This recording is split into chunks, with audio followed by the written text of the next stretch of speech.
When Honda introduced the second generation Brio in the country in about 2019, we said that it'd be a crime if you wouldn't consider one of these if you're on the lookout for an entry-level hatchback. And those are fighting words indeed. Now, it's been about 4 years and we think it's sort of ripe for a little bit of a refresh. So what we have here are a pair of new Honda Brios and we think it's about time.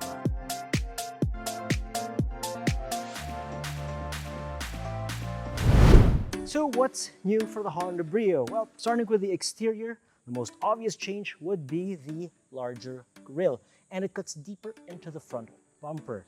Also, there are two distinct patterns for the front grille of the new Brio. You got this sort of square-studded pattern for this RS variant, while other models get a honeycomb pattern. Also new for the Brio are these LED daytime running lights. Now, yes, the older models had them, but this one, well, it kind of has this frosted look, and I say it looks pretty interesting. And of course, because it has a new grille, that means Honda had to reshape the front bumper.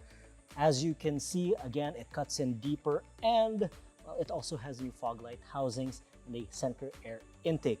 Now, this bumper is also seen in the other variants of the Brio, so regardless of which variant you get the same front fascia. However, the RS does get dark chrome elements, whereas the other variants come with body color trimmings and a little bit of chrome.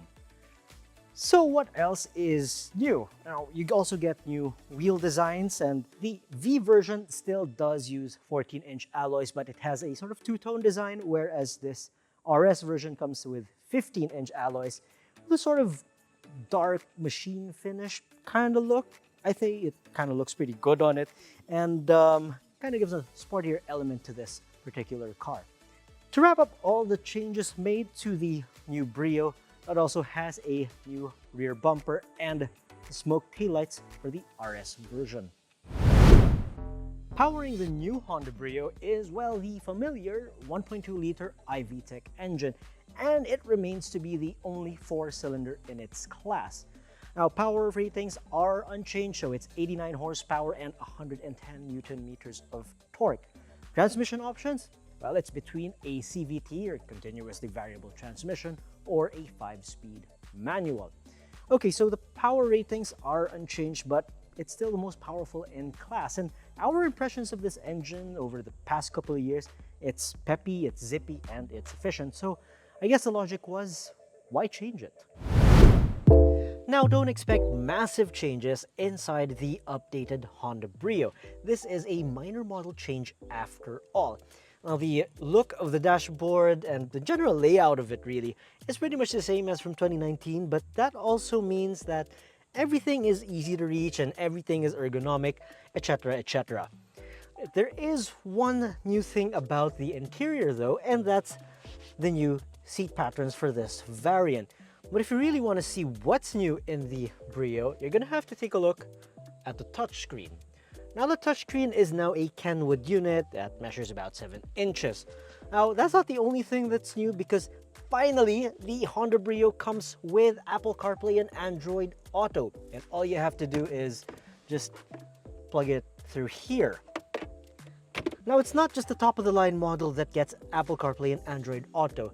Even the entry-level CVT model comes with it standard. Now, granted, the entry-level model with the manual doesn't have it, but really most people go for one of these. So regardless of what CVT variant you get Apple CarPlay and Android Auto. So that's great news. And speaking of more great news, the lesser variants finally come with automatic up and down windows, which was previously reserved for this RS version. As for space, well, this is a mini hatchback or an A-segment hatchback, so you're not exactly gonna fit 4 NBA players in here. And yes, it looks like I have a ton of room inside, but you guys have to remember that I am the same height as Formula 1 driver Yuki Tsunoda, so not that tall. But anyway, space is generally okay, but I can confirm this. The 258-liter cargo capacity is one of the best in class. Now, it doesn't sound like a lot, but if you're considering the dimensions of the vehicle, it's actually one of the top. like the old Brio, the newer version is available in 4 variants. But if you need a little bit of a recap, let's go by them one by one. So the range kicks off with the 1.2S manual transmission, or SMT, followed by this one, the 1.2V CVT, and we reckon this is going to be the best seller of the bunch. But if you want a little bit more visual zing, there is the 1.2 RS CVT and this one, the 1.2 RS CVT with the black roof. And that, ladies and gentlemen, is a quick look around the new Honda Brio. So what do you guys think? Do you like the new look, the added features, or the slight price adjustment? Well, if you have any thoughts, do feel free to chime in the comments below. And because this is the internet, feel free to argue with total strangers to agree and disagree. As for how it drives, we're gonna hold on a little bit longer for that because we're gonna do a full review of this eventually down the line. So watch this space.